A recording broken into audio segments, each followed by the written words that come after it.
믿음장이라 불리는 히브리서 11장에는 믿음으로 살았던 그런 역사적 증인들이 많이 나옵니다. 아벨, 노아, 또 에녹, 아브라함, 모세, 그리고 삼손, 또 다윗처럼 이름이 언급된, 이름이 직접 기록되어 있는 사람은 16명입니다. 그 외에도 구체적인 이름은 없지만 특정 사건이나 시대에 믿음으로 살았던 많은 무명의 인물들이 나옵니다. 그래서 이름이 있는 인물이든 이름이 없는 인물이든 그들의 공통점이 있어요. 모두 믿음으로 살았다는 겁니다. 그걸 어떻게 알 수 있죠? 우리가 계속 살피고 있듯이 히브리서 11장에 그 등장인물마다 따라 나오는 수식어가 있어요. 바로 믿음으로예요. 믿음으로. 그래서 히브리서 11장에는 이 믿음으로라는 말이 21회 나옵니다. 그러니까 그들의 삶은 믿음을 빼고는 설명하기 어렵다라는 그런 공통점이 있죠. 자, 그런데 이 히브리서 1차 독자들, 그 히브리서를 원독자들은 누구냐? 그들은 심각한 믿음의 도전을 받고 있는 상태입니다. 그들은 동족 유대인의 핍박과 그리고 로마 제국의 박해라는 이 이중고에 시달리고 있었어요.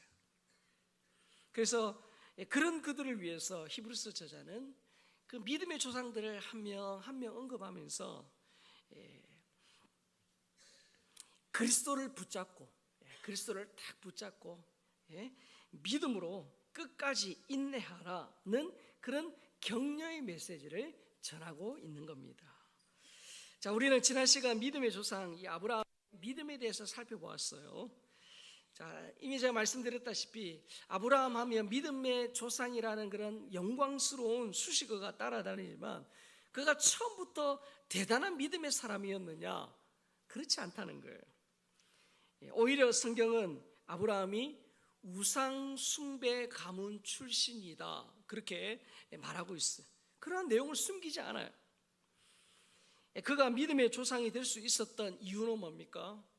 그가 열심을 품고 그가 엄청난 노력을 하고, 물론 그가 하나님 앞에 믿음으로 살았던 부분이 분명히 있지만 그가 믿음의 조상이 될 수 있었던 근본적인 것은 뭡니까? 하나님의 부르심과 은혜입니다. 하나님이 먼저 아브라함을 찾아와 주셨고 믿음의 조상으로 만들어 가셨다는 거예요. 자, 성경은 아브라함을 믿음의 조상이라 부르지만 동시에 그의 실수와 불순종을 감추지 않아요. 다 기록해 놨어요. 우리는 이미 아브라함의 삶을 잘 알고 있습니다. 아브라함이 믿음의 조상으로 만들어지는 과정에는 많은 시행착오와 불순종의 흔적들이 있죠.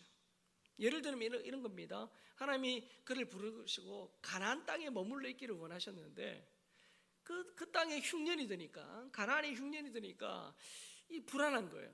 그래서 어떻게 합니까? 흉년을 피해 애굽으로 피신합니다. 자, 애굽에 가서 어떻게 해요? 애굽에 가서 자기 아내를 누이라 그렇게 사람들한테 소개합니다. 속인 거죠. 결국은 어떻게 합니까? 사라를 위험에 빠뜨리게 돼요. 이 하나님의 인도하심, 하나님의 보호하심을 온전히 신뢰하지 못한 그런 두려움의 결과라고 할 수 있어요.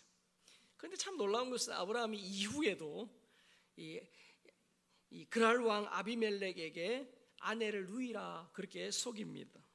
여러분, 한 번은 이렇게 실수라고 우리가 봐줄 수 있는데 똑같은 두 번의 실수는 믿음의 조상으로는 조상이라는 이름에는 어울리지 않는 행동임이 틀림없어요. 그뿐만 아니에요. 지금까지도 그 후유증이 남아있는 아브라함의 불순종, 대표적인 불순종이 뭡니까? 바로 이 사라의 여종 하갈을 통해 이스마엘을 낳은 거죠. 창세기 15장 5절 같이 보겠습니다.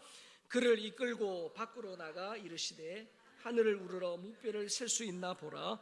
또 그에게 이르시되 내 자손이 이와 같으리라. 하나님은 아브라함에게 약속하셨어요. 너의 후손들이 하늘의 별처럼 많게 해주겠다. 자, 그런데 하나님이 그 약속을 하셨음에도 10년이라는 세월, 뭐 10년이면 강산도 반한다는데 10년이라는 세월이 지났음에도 여전히 자녀가 없어요. 사라의 임신 소식은 없습니다. 하나님의 약속을 기다리지 못한 사라가 먼저 자기 요종 하갈을 아브라함에게 주어서 후손을 얻자 제안해요. 그러면 아브라함이 어떻게 해요? 무슨 그런 얘기하냐고. 하나님을 신뢰해야 된다고. 그는 속으로만 하고 어떻게 행동을 어떻게 해요? 아브라함의 그 사라의 제안을 받아들여요. 그리고 하갈이 임신하여 이스마엘을 낳습니다. 그러니까 멀어 보이는, 희미해 보이는 하나님의 약속보다 당장 눈앞에 인간적인 방법으로 문제를 해결했습니다. 자, 그 불신앙의 선택이 지금까지도 이스라엘과 아랍 간의 그런 이 분쟁으로 남아 있잖아요. 그런 아브라함의 실수와 연약함에도 불구하고 하나님은 약속하신 것을 반드시 지키는 분입니다. 아브라함이 이스마엘을 얻었을 때가 언제입니까? 86세예요. 86세. 자, 그런데 86세에 이 아브라함이 불순종을 통해서 아들 이스마엘을 낳았는데 하나님이 13년간 침묵했어요. 그리고 13년의 세월이 흐른 99세에 아브라함을 찾아오십니다.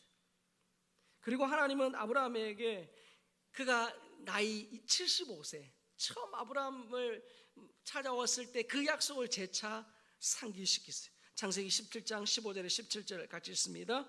하나님이 또 아브라함에게 이르시되 내 아내 사라는 이름을 사라라 하지 말라, 사라라 하라. 내가 그에게 복을 주어 그가 내게 아들을 낳아주게 하며 내가 그에게 복을 주어 그를 여러 민족의 어머니가 되게 하리니 민족의 여러 왕이 그에게서 나리라. 아브라함이 엎드려 웃으며 마음속으로 이르되 100세 된 사람이 어찌 자식을 낳을까? 사라는 90세니 어찌 출산하리요 하고. 하나님의 그 재차 약속하셨음에도 불구하고 아브라함 어떻게 합니까? 그 하나님의 말씀을 들었을 때 엎드려 웃었다, 그렇게 말합니다. 여러분, 이 아브라함의 이 웃음, 그 다음 장이 바로 창세기 18장이잖아요 18장에 보면 아브라함이 소돔으로 가는 세 사람을 집으로 모셔다가 극진히 대접하는 장면이 나옵니다. 창세기 18장 9절에서 12절입니다. 그들이 아브라함에게 이르되 내 아내 사라가 어디 있느냐? 대답하되 장막에 있나이다. 그가 이르시되 내년 이맘때 내가 반드시 내게로 돌아오리니 내 아내 사라에게 아들이 있으리라 하시니 사라가 그 뒤 장막문에서 들었더라. 아브라함과 사라는 나이가 많아 늙었고 사라에게는 여성의 생리가 끊어졌는지라. 사라가 속으로 웃고 이르되 내가 노쇠하였고 내 주인도 늙었으니 내게 무슨 즐거움이 있으리요. 이 세 사람이 아브라함에게 내년 이맘때에 내게 아들이 있을 것이다, 그렇게 또 말씀하신 거예요. 하지만 장막 뒤에서 그 얘기를 들었던 사라도 어떻게 해요? 웃었다 그래 돼 있어요. 웃었다. 하나님이 얼마나 유머스러우시면 나중에 이삭의 이름이 웃음이란 뜻이에요. 그렇죠? 아브라함도 웃고 사라도 웃었는데 그것을 어떻게 해요? 나중에 웃음이라는 이삭의 이름으로 주셨어요. 여러분, 아브라함도 사라도 아들을 주신다는 말씀을 듣고 어떻게 해요? 피식 웃었어요. 자, 여러분, 이 웃음은 그 하나님 약속에 대한 확신과 감사의 웃음이 아니에요. 어떤 웃음이에요? 믿음의 부족과 이 현실의 한계에서 나온 의심의 행동이다. 그러니까 여러분, 그러니까 우리도 그럴 때 있잖아요. 누가 뭐 얘기하면 피식, 속으로 어떻게 해요? 야, 그 되겠냐 그게. 야, 좀 현실 감각을 가져라. 그러면서 우리가 이렇게 피식 웃을 때 있잖아요. 그런 거예요. 그러나 신실하신 하나님은 이 100세의 아브라함과 90세의 사라에게 아들 이삭을 주셨어요. 여러분, 이삭은 단순한 자녀가 아닙니다. 25년의 기다림의 열매이고 오랜 밤을 뚫고 온 새벽빛과 같아요. 이삭은 죽은 듯한 땅에서 솟아난 기적의 꽃이다, 그렇게 표현할 수 있습니다. 자, 그런데 여러분, 아브라함의 이야기가 이렇게 이삭을 얻는 것으로 이삭을 얻는 기쁨으로만 끝났다면 단지 그는 참 특별한 복을 받은 사람으로만 기억될 거예요. 그런데 아브라함이 믿음의 조상이라고 할 때 이 믿음의 조상이 되기 위해서는 이 아들을 얻기까지의 25년의 기다림보다 더 큰 믿음의 결단이 필요했어요. 그래서 여러분, 이삭은 약속의 열매임과 동시에 시험의 도구예요. 자, 오늘 본문은 아브라함이 믿음의 조상으로 확고히 세워진 이유를 다루고 있어요. 자, 본문 17절을 읽겠습니다. 시작. 아브라함은 시험을 받을 때 믿음으로 이삭을 드렸더니 그는 약속들을 받는 자로 돼 그 외아들을 드렸느니라. 자, 여기서 시험이라고 나오는데 이 시험은 마귀의 유혹이 아니에요. 마귀의 템프테이션, 유혹이 아니라 하나님의 연단 테스트입니다. 이 시험은 믿음의 조상 테스트를 통과하기 위한 그런 믿음의 졸업고사다, 그렇게 볼 수 있어요. 하나님은 아들 이삭을 번제로 드리라, 그렇게 명령하셨습니다. 하지만 이 명령은 이미 아브라함에게 후손과 땅과 복을 주겠다라고 약속하신 그 하나님의 약속과 충돌하는 극한의 시험이에요. 자, 그 내용이 창세기 22장에 보면 구체적으로 나오잖아요. 창세기 22장 1절 2절입니다. 그 일 후에 아브라함이 시험하시려고 그를 부르시되 아브라함아 하시니 그가 이르되 내가 여기 있나이다. 여호와께서 이르시되 내 아들 내 사랑하는 독자 이삭을 데리고 모리아 땅으로 가서 내가 내게 일러준 한 산 거기서 그를 번제로 드리라. 자, 하나님은 아브라함에게 이렇게 말씀할 수 있어요. 이삭을 바쳐라. 자, 그런데 하나님은 뭐라고 말씀하세요? 내 아들, 내 사랑하는 독자 이삭을 데리고, 이렇게 말해요. 저는 이 본문 볼 때마다 좀 불경한 말이긴 하지만 하나님이 정말 짓궂으시다. 하나님 정말 짓궂으시다. 그런 생각이 들어요. 이삭 바치라 그렇게 말한 게 아니라 내 아들, 내 사랑하는 독자 이삭, 이렇게 말해요. 여러분, 100세에 얻은 이삭, 아브라함의 목숨보다 더 소중한 존재 아닙니까? 자, 그런데 하나님은 내 아들, 내 사랑하는 독자 이삭이라는 말로 이 아브라함의 마음 깊은 곳까지 흔드는 믿음의 시험을 하셨어요. 여기서 내 아들, 무슨 뜻입니까? 아브라함의 가슴 깊이 자리한 그 부성애를 건드리는 말이에요. 네 아들. 여러분, 100세까지 기다렸던 아들 아닙니까? 여러분, 이 아들은 결혼하자마자 젊을 때 낳은 아들하고는 비교가 되지 않는 아들이에요. 그 부성애, 가슴 깊숙이 있는 부성애를 건드리는 말이에요. 뿐만 아니라 내 사랑하는, 이 무슨 뜻입니까? 이 아브라함의 그 이삭을 향한 깊은 사랑, 여러분 이해가 되지 않습니까? 부모라면 다 이해되지 않겠어요? 그 이삭을 향한 깊은 사랑, 그것을 보여줘요. 아브라함은 자기 목숨보다 더 사랑하는 아들을 잃을 수도 있다라는 그런 두려움과 절망감을 느꼈을 것입니다. 그리고 독자 이삭, 무슨 뜻입니까? 하나님의 언약을 이어갈 대체 불가의 유일한 계승자라는 가 이삭이라는 뜻이에요. 자, 그런 이삭을 불러 태워 바치라는 명령, 이 명령은 하나님의 약속과 하나님의 이 명령은요, 충돌해요.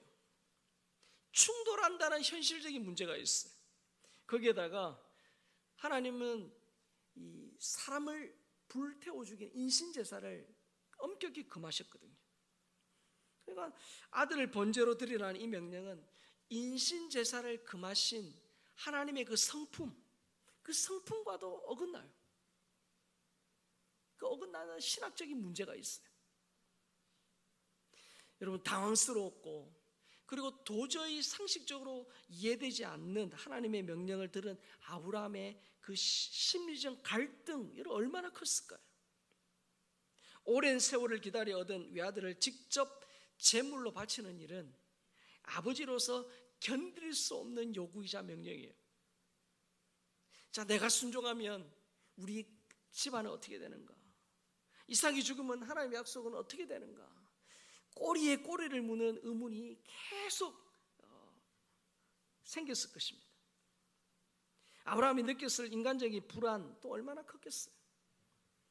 이삭은 단순한 아들이 아니라 민족의 씨앗입니다. 이삭이 없으면 아브라함의 인생 전체가 무너지는 절망과 그런 불안을 느꼈을 거예요. 자, 창세기 22장 3절 4절 같이 읽겠습니다. 시작. 아브라함이 아침에 일찍 일어나 마기의 안장을 지우고 그 종과 그의 아들을 이삭을 데리고 번제 있을 나무를 쪼개어 가지고 떠나 하나님이 자기에게 일러주신 곳으로 가더니 제3일에 아브라함이 눈을 들어 그곳을 멀리 바라본지라. 자, 여러분 집을 떠난 지 3일이에요. 여러분 3일간 걷는 동안 아브라함의 마음이 어땠겠어요? 지금 피크닉 가는 게 아니에요. 소풍 가는 게 아니에요. 여행 가는 게 아니에요.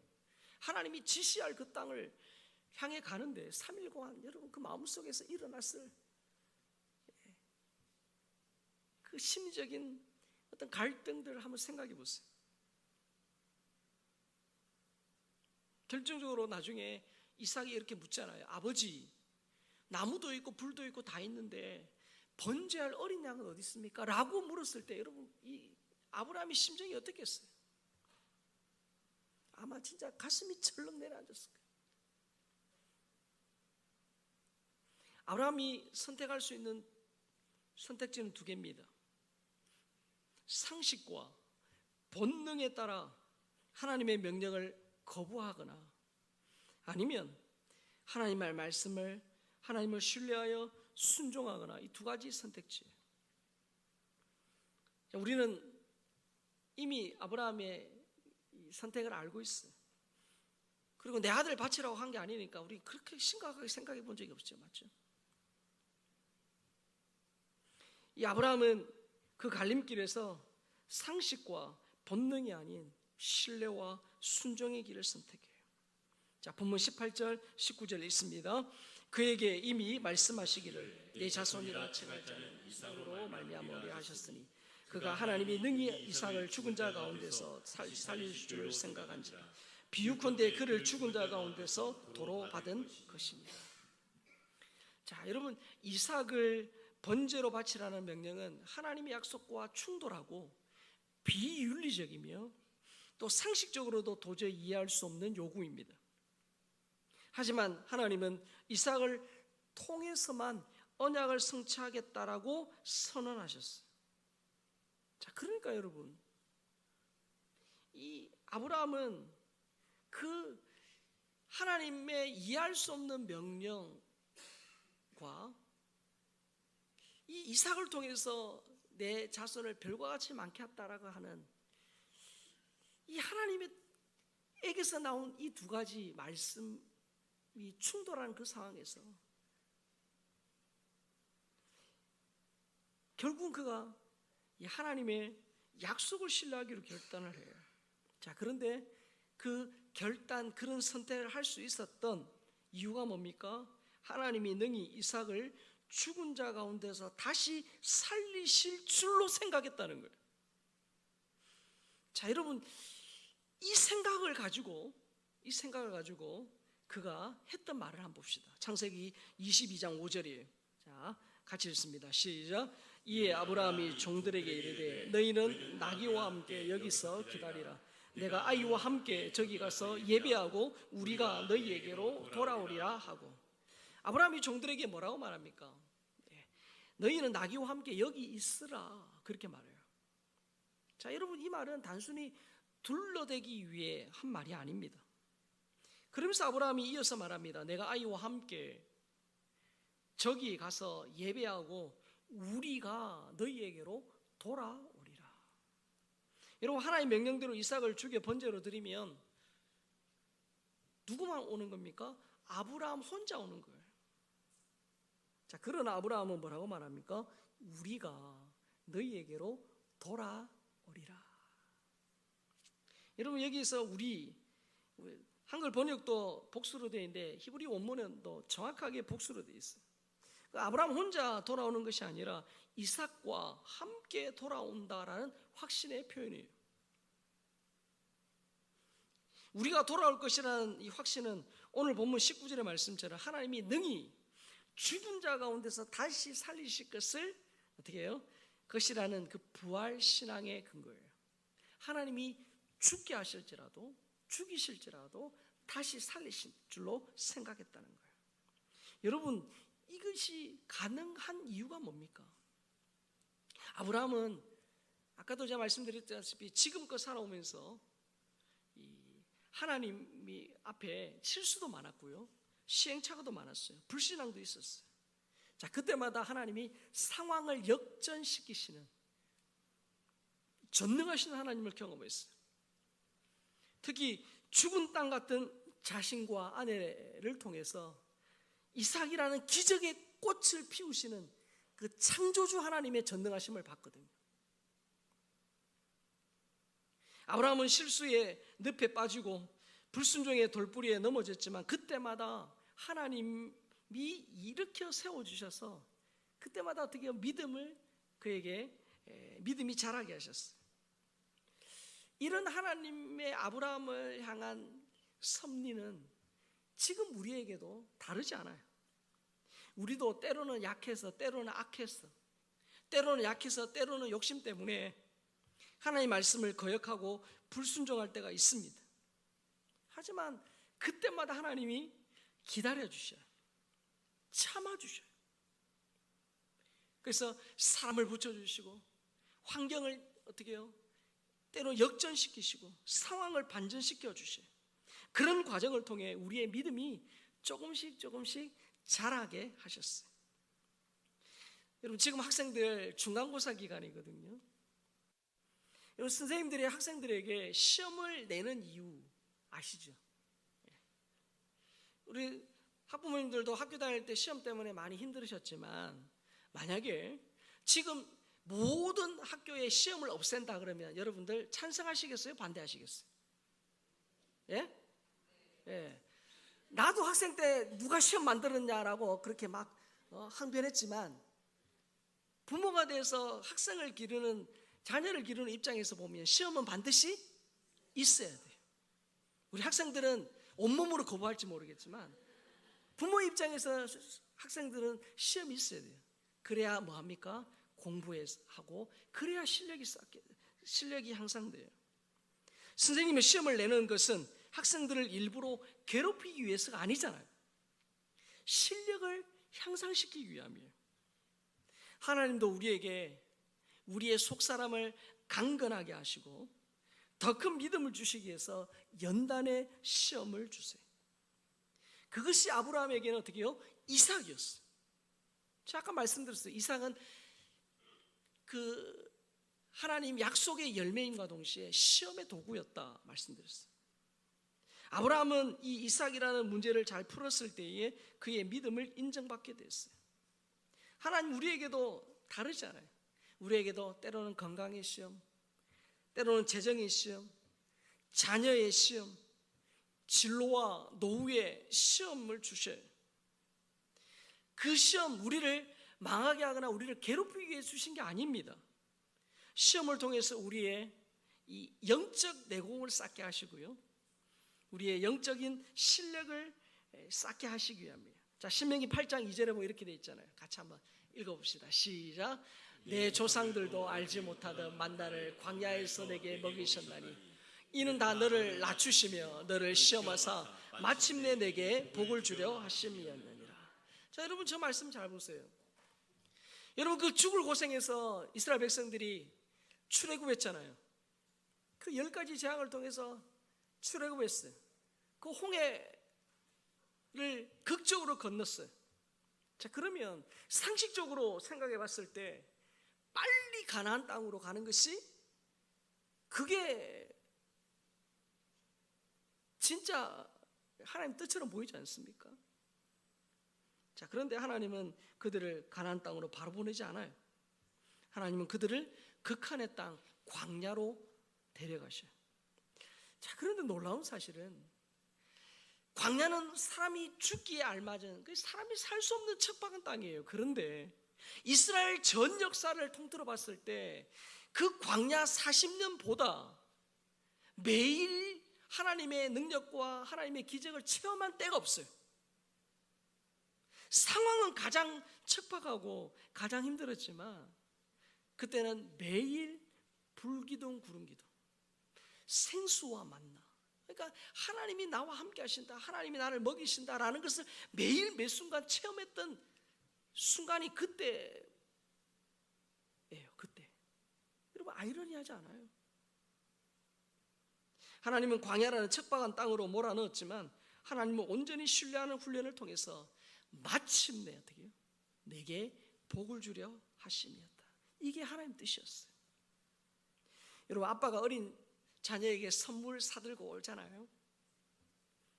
자, 집에 오기 전에 전화해요. 누구야? 아빠가 오늘 너 좋아하는 선물 사갈게. 기다려. 자지 말고 기다려. 그래서 드디어 이 아이가 졸린 눈을 막 그러면서 아빠가 왔을 때 그 아이가 아빠의 손에 들려있는 선물만 쳐다보는 거야. 거기에 막 그것만 쳐다보고 있어. 아빠 얼굴은 보도 안 하고. 아이가 이 아빠의 얼굴은 보는 둥 마는 둥 하고 선물에만 눈이 간다면 아빠의 마음이 좀 어떻겠습니까? 하나님은 이삭이라는 선물보다 이삭을 주신 하나님을 더 소중히 여기는지 확인하기 위해서 비상식적이고 비윤리적인 명령을 하셨어요. 하나님이 이삭을 주셨지만 이삭 때문에 하나님을 놓치지 않는 것이 진짜 믿음이에요. 여러분, 하나님이 우리에게도 이 이삭 같은, 아브라함에게 있어서 이삭 같은 소중한 것들을 주셨어요. 가정과 가족, 또 건강과 돈, 재능과 기회 등 하나님이 주신 작은 이삭이 우리 삶에도 있습니다. 자, 그런데 우리는 항상 점검해야 돼. 내 인생에 주신 이삭보다 그것을 주신 하나님을 더 사랑하는가? 소중한 선물을 누리기에 바빠서 그것을 주신 하나님을 잊고 살지는 않는가? 물어봐야 돼. 돌아봐야 돼. 선물만 받고 선물 주신 분을 잊어버리는 것은 선물을 주신 하나님에 대한 그런 예의가 아니에요. 하나님 주신 것들을 기억하고 감사하고 순종할 때 하나님이 더 많은 이삭을 주신다 라는 겁니다. 아브라함은 이삭을 제단에 내려놓음으로 이삭보다 하나님을 더 사랑함을 증명했죠. 여러분, 우리에게도 이 신앙의 걸림돌이 되고 믿음 성장의 방해거리가 있다면 그것이 하나님께 내려놓아야 할 이삭이에요. 하나님이 주신 그 축복이 오히려 하나님을 섬기고 하나님을 향한 믿음의 걸림돌이 된다면 아브라함이 이삭을 하나님 앞에 드릴 때에 그의 믿음이 비로소 하나님의 인정을 받았던 것처럼 하나님 주신 그 축복이 때문에 오히려 하나님을 잊어버린다면 그것은 하나님 앞에 드려야 될 이삭이에요. 십자가에서 죽어야 부활을 경험하듯이 나의 가장 소중한 것을 하나님께 드릴 때 다시 돌려받는 기쁨을 체험하게 될 줄로 믿습니다. 여러분, 아브라함은 이삭을 제단에 내려놓음으로써 이삭을 다시 얻는 부활을 경험했어요. 여러분, 이 사건은 하나님이 독생자 예수 그리스도를 십자가에 내어주신 사건을 예표해요. 아브라함이 죽은 자 가운데서 이삭을 되돌려 받은 것처럼 우리도 예수님의 십자가를 통해 잃어버렸던 그 생명, 마귀에게 빼앗겼던 생명, 그 생명을 도로 얻었죠. 아브라함의 그 부활신앙은 예수님의 십자가 사건으로 지금 내 안에도 역사하고 있습니다. 하나님의 말씀을 신뢰하여 절망 중에도 부활의 소망을 품었던 그 아브라함처럼 믿음의 사람은 절망 속에서도 어떻게 해요? 하나님을 신뢰하는 소망을 바라보는 자예요. 사랑하는 성도 여러분, 이번 한 주간도 우리 모든 우리 성도님의 그 마음과 가정과 삶의 현장에 이 아브라함의 부활신앙, 내가 혹시 하나님보다 더 사랑한 것이 있지 않는가? 그것을 돌아보고 그것을 하나님 앞에 드릴 때 어떻게 해요? 진짜 내 삶에 그 이삭, 웃음, 기쁨을 주신다는 걸 기억하고 이번 한 주간도 믿음으로 승리하는 저와 여러분 될 수 있게 주의 이름으로 축복합니다.